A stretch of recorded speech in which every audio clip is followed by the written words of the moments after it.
আমার পেজে আপনাদের সবাইকে স্বাগতম। আজকে আমার মধ্যবিত্তের একদম সাধারণ একটি দিন আপনাদের সাথে শেয়ার করছি। দুপুর হলেই তো শুরু হয়ে যায় রান্নাঘরের ব্যস্ততা। কোনো অ্যাস্থেটিক বা রাজকীয় রান্নাঘর আমার নেই, তবে এই সাধারণ হাঁড়ি পাতিলের মাঝেই আমার ছোট্ট সংসার। রান্নাবান্না শেষ করে এবার একটু ফ্রেশ হওয়ার পালা। সারাদিনের গরম আর খাটুনির পর গোসল করলে শরীর ও মন দুই জুড়িয়ে যায়। গোসল শেষ করে নিজের ত্বকের একটু যত্ন নিয়ে নিচ্ছি। ঘরের কাজের ফাঁকে নিজের জন্য এই অল্প একটু সময় রাখলেও মনটা বেশ সতেজ লাগে।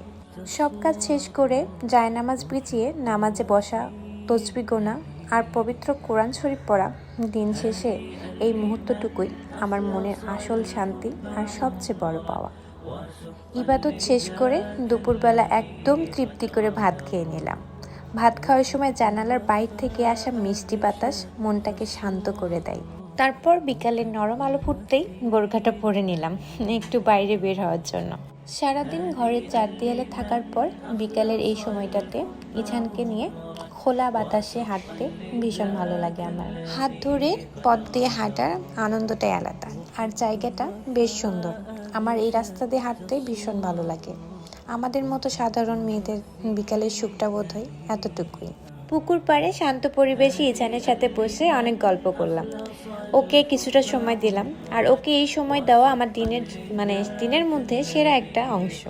আজকাল তো এই যান্ত্রিক দুনিয়ায় প্রকৃতির মাঝে কোনো কিছুটা সময়ই পাওয়া যায় না। আমার কাছে মনে হয় এই সময়টা আল্লাহর কাছ থেকে পাওয়া বড় একটা নিয়ামত। হঠাৎ আকাশের দিকে তাকিয়ে দেখি দুইটা পাখি আপন মনে ডানা মেলে উড়ে বেড়াচ্ছে। মাঝে মাঝে মনে হয় আমিও যদি পাখি হতাম তাহলে উড়ে উড়ে পুরো পৃথিবীটা আমি ঘুরে ঘুরে দেখতাম। ওদের উড়াউড়ি দেখতে দেখতে মনটা কেমন যেন হালকা হয়ে যায়। ইছানকে নিয়ে দাঁড়িয়ে শান্ত পুকুরের পানি দেখছিলাম।